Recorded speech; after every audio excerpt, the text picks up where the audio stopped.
Hey everybody, Paul Lake here with another physics problem solved.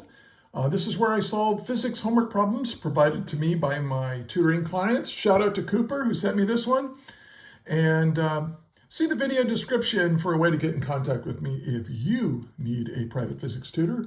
My rates are reasonable and I'm really pretty good at this. And if you find this helpful, please give it a thumbs up, subscribe, share it with your friends and so on. And let's get started on today's problem. Many of you in AP Physics C or AP Physics 1 are probably studying electrostatics right about now. And so that's what this problem is all about. It's about Coulomb's law and electric fields, and we're going to have 3-point charges. And so let's take a look. We have 3-point charges A, B, and C are shown here with these charges. They're located at the corners of an equilateral triangle as in the figure below. Find the magnitude and direction of the electric field at the position of the 1.75 microcoulomb charge. That's at A. We want to know what is the electric field here due to these two charges over here. And then B, how would the electric field at this point be affected if the charge there, this charge, were doubled? And C, what would be the magnitude of the, or would the magnitude of the electric force be affected if we doubled this charge right here? So B and C are not really computational problems. They're more conceptual, so think about those. Now here's what you should be fairly familiar with, Coulomb's law. I'm going to be using that. Also the definition for electric fields and how they work. And then we are going to be doing some vector addition, getting back to some stuff you maybe you haven't seen for a while. But hey, let's get going. Oh, what I suggest you do right now, pause the video, try to do this problem yourself, unpause it, and compare your work with mine. That's a good way to study. All right, so let's write down what's given. And so we know that QA is 1.75 microcoulombs.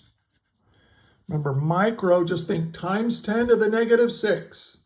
That's just a shortcut way of saying times 10 to the negative 6. It's a little bit easier, a little shorter. Now, the charge at B is 7.10 microcoulombs, and then the charge at C is given to be negative 3.95 microcoulombs of charge. And then we know this equilateral, and there's 0.5 meters between each location, as shown here. And so what are we trying to find? For A, we want to find the magnitude and direction of the electric field at the position of 1.75, at this position right here. So we want the E field at A. I'll just call it E sub A. Oh, and this is let me fix that here, sorry. For part A, we want to find the electric field at location A. And then B, what we want to do is EA if QA is doubled. So how would the electric field right here be affected if I double this charge? And then C is, would the magnitude of the electric force be affected? So we want the electric force at A if QA is doubled. Okay. So once we get A is going to be a lot of work, and then these are kind of conceptual, so if you know what you're doing, they should go pretty quickly. All right, now let's solve it. And let me make some room here. So what we're going to, let's take a look at the picture here. And let's take a look at the effect that B would have on A. Let's take a look at B. So the force that B, or the electric field that B is going to apply at this location, since this is a positive charge, that electric field is going to move away from it. So there's the E field due to charge B. Now this is a negative charge, isn't it? And so remember that negative charge attracts positive charge. See, these two are positive charge, so they repel. And actually, even if there was okay, I should really explain this a little better. Just think of this. Don't worry about the 1.75. Just think about that location in space. At this location in space, this positive charge creates an E field that's pointing away from it. Now this, because it's negative, it creates an electric field that comes towards it because it wants to pull a positive charge towards it, like this. So this is a way that, so what we want to do is we want to figure out what this electric field is, and then we want to figure out what this electric field is, and then we're going to want to add them together. But they're vectors, so we're going to have to add them together as vectors. So let's figure out what this is. This is, well, I mean, for B. So the electric field for B on at A, or B on A, and remember what the electric field is, right? It's the basic, well, we have this formula for Coulomb's law, right? We have Coulomb's law is equal to F equals K times Q1 times Q2 times the distance between them squared in the r hat direction. R hat just means away from the center, or away from. If these two charges are both positive, it'll be positive. But if one's positive and one's negative, you just stick the negative in the negative r hat. I'll talk about that a little bit later. So what we're doing is, if this is A and B, I can say this is A and B, but I want the electric field. So what I'm going to do is I'm going to treat the charge of A as if it's my test charge. Sometimes that's called Q naught. So I'm going to divide by Q sub A. And so I get so this is what defines the electric field, right? E is equal to the force per unit charge. And so this is going to be K times Q sub B now, because we canceled out Q sub A, over this distance squared. I'll just call it R squared. Now, this is the magnitude of the electric field, but what direction is it going to point in? Well, if this is 60, then this is 30, and then, see, here, this angle and this angle, so this is going to be 60 degrees here. So if I want to write this in polar coordinates, which I do, this is going to be 180 plus 60, so that's 240 degrees. So what I've done is I've written this in polar coordinates. This is the magnitude in this direction. Let's go ahead and figure out what that magnitude is. So this is K, which is 8.99 times 10 to the 9 Newton meter squared per Coulomb squared. That's the electric constant. It tells us how strong the electric force is, and it's pretty strong. A lot stronger than gravity. Anyway, this is going to be 7.10 microcoulombs. And then we're going to divide that by r squared. R is the distance from the charge to the point in space we're looking at, which is 0.5 meters. And we're going to have to square that. And of course, this will be at 240 degrees. Now let's go ahead and figure out what this is. Let me get my calculator out. All right, so this is, I got this cheapo solar power calculator. So I really like using solar power calculators. Always have one. You can have your, your fancy TIs and, stuff. But these never run out of batteries. In an emergency, and they're really rugged, and I've had this for like 20 years, and they're great calculators. So 8.99 times 10 to the 9 times, now watch carefully here. This is 7.1 microcoulombs. So this is 7.1 times 10, right? Second function EE to the -6. See, you've got to remember to put in that -6 for that micro. Okay, because that's just a shortcut way of doing it. Equals. So I get this. Now I have to divide by 0.5 squared. So divided by 0.5 squared equals, and I get 2.553 times 10 to the 5 newtons per Coulomb at 240 degrees. I think I'm off camera there. So this is the first electric field. This is the electric field of B on A. Now what we're going to want to do is add to that, add it as a vector, the effect of C on A, okay? The electric field that C, the charge at C applies to the point at A. And notice, by the way, when we did this, notice that we didn't even use that 1.75 microcoulombs. It doesn't matter what that charge is. The electric field at this point only depends on these charges. It doesn't depend on the charge that's right there.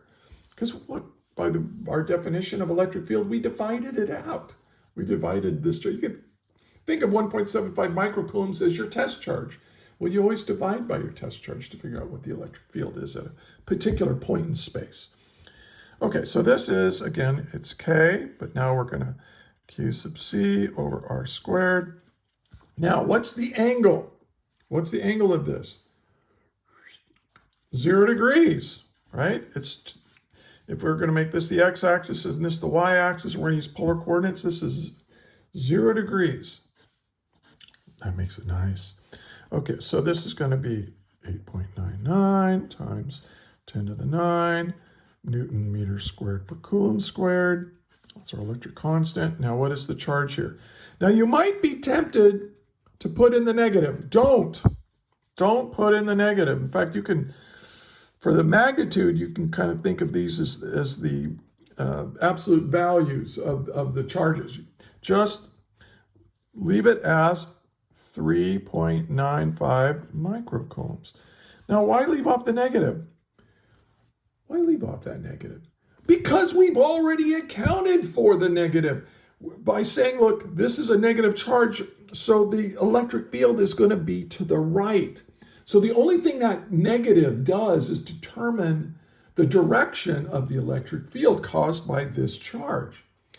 Since this is a negative charge, it draws it towards it, which is in the positive x direction. But what if this had been a positive charge? Well, then it would have created an electric field at point A to the left, and we would account for that. We would make it in the negative x direction. But it's actually in the positive x direction, which is 0 degrees in polar coordinates. So just leave it alone. You don't need to include the negative. You're done with it. Okay, so this is 0.500 from here to here. It's an equilateral triangle. Okay, squared. And this is at 0 degrees. So let's do that again. 8.99 times 10 to the 9 times 3.95. I left the negative off. Times 10 to the negative 6, because that's what micro means, is a millionth of 10 to the negative 6, equals, and then I have to take that and divide it by 0.5 squared, and I get 1.42 0 times 10 to the 5 newtons of force for every Coulomb of charge at that location, and the angle is 0 degrees. So look what I've got. I've got these two vectors now, these two electric field vectors expressed in polar coordinates, and I need to add them together. But you cannot add vectors together if they're in polar coordinates. So I'm going to change them to rectangular coordinates. So this is going to be this value.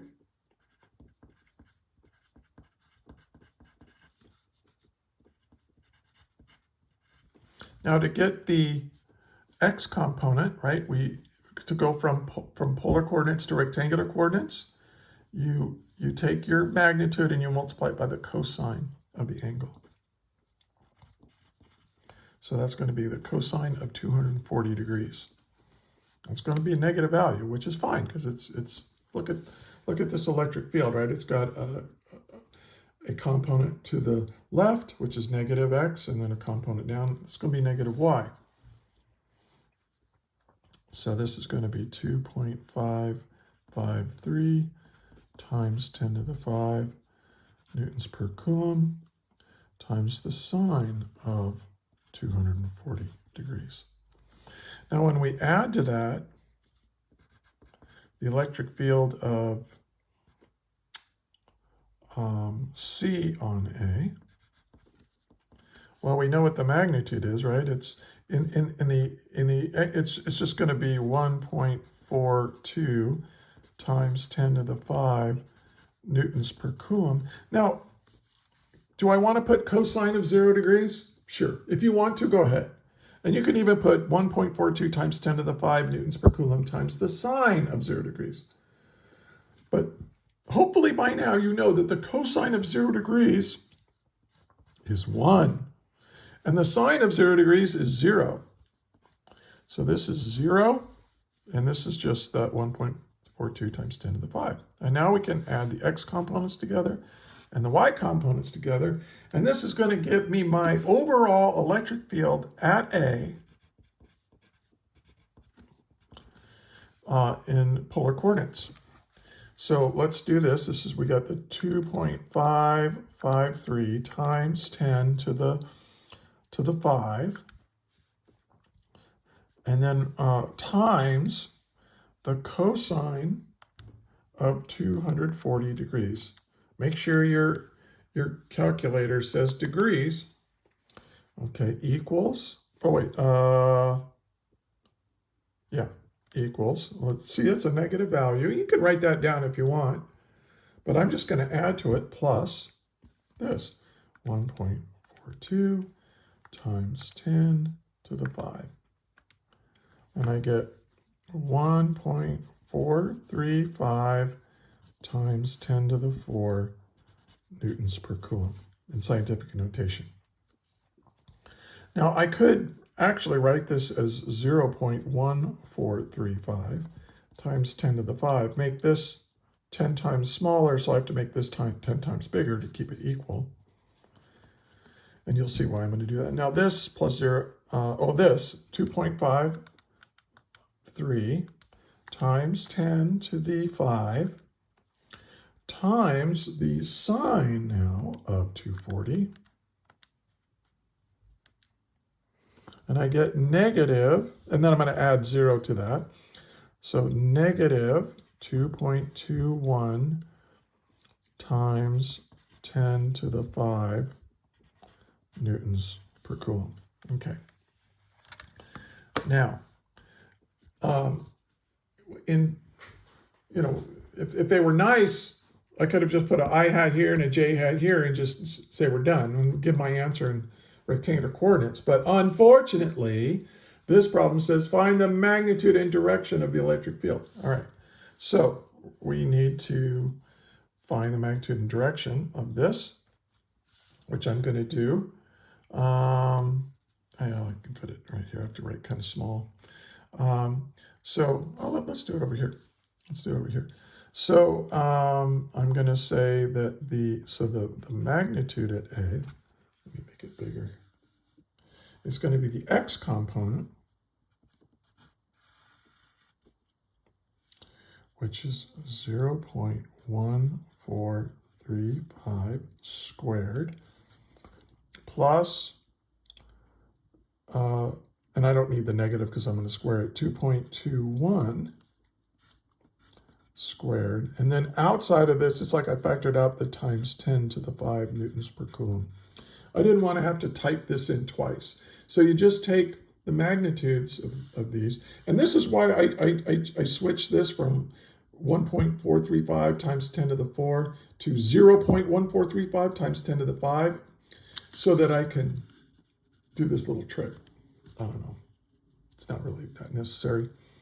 Just makes things a little bit easier. So now this is tiny compared to this. So I think what's going to happen, well, I know what's going to happen because I already worked this problem out, but This is insignificant compared to this, so we can practically neglect it. But just to be thorough, I'll go 0.1435 quantity squared plus 2.21 squared equals, take the square root of that, and look, I get 2.21. So this is like negligible. But I got to remember this, times 10 to the 5 newtons per coulomb. So there's part of my answer. That's the magnitude. Now what's the direction? Well, you remember we take the inverse tangent of the y component, which is negative 2.21. I could put times 10 to the 5 newtons per coulomb, but it cancels out. So I'm just going to save a little bit of room. But you have to make sure that this is the 0.145 times 10 to the 5, because it has to cancel out with the 10 to the 5 over there from the numerator. All right. Now I don't need to add 180 because my x component is positive. Not very positive, but it is positive. And so this will give me my angle. So I'm going to take the inverse tangent. So second function tangent, it's going to be inverse tangent of negative 2.21 divided by 0.1435, close parentheses, equals, and I get negative 86.3. So if I were to write this in polar coordinates, let me do that right here. So E at location A is equal to 2.21 times 10 to the 5 newtons per coulomb, and it has an angle of negative 86.3 degrees. Now it's polar coordinates, so that means negative angle, right, means you rotate clockwise from the positive x-axis. So it's almost pointed straight down.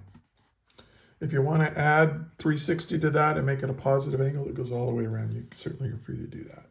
But this is my answer to part A. Okay. Now let's move on to part B. And it says, it says, how would the electric field at that point be affected if the charge were doubled? So if I take the charge at A and I double it, it has no effect. Look, nothing here. That's because the electric field at this location is due to these two charges, not this charge. This charge is irrelevant. Or you can kind of think of it as the test charge, right? Okay, so I can say this. If the charge at A, QA, is doubled, it will have no effect on the electric field at A. Okay. Now, if I were to double these charges, if I were to double the charge on B or double the charge on C, yes, that would affect the electric field here. But this charge, the charge at A, is not part of the field at A. Otherwise, you get infinities and things would blow up. Not good. All right. Now, part C. How would doubling, if we doubled the charge at A, would that affect the electric force? Yes, because look, remember our definition right here for electric field? We said the electric field at A is equal to the force on A divided by the charge on A, right? This is kind of like the test chart. Well, that means that the electric force on A is going to be equal to the charge on A times the electric field on A. Now this is the electric field on A. And it's due to these two charges, right? But look, notice, so that's not going to change. But if I double this charge, this is twice as big, so this will be twice as big. So therefore, the electric force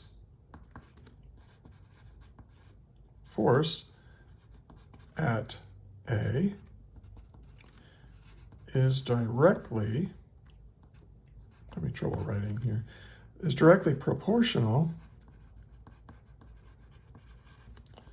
to the charge at A. Okay? So, if you double QA, you'll double the force on A. Okay, so there you go. Hope that makes sense. And there you go. Well, that took almost a half an hour, but it's a good problem. It's good AP level, A for AP1 or AP Physics C electrostatics problem. And so nice. Hey, if you found this helpful, do me a favor, give it a thumbs up. It helps. Share it with your friends. That helps. Subscribe to my channel. That'll help you and me. And because I don't know, I try to produce a couple of videos a week. And in the comment, if you watching this, if you have a problem you'd like me to make a video of, leave it in the description.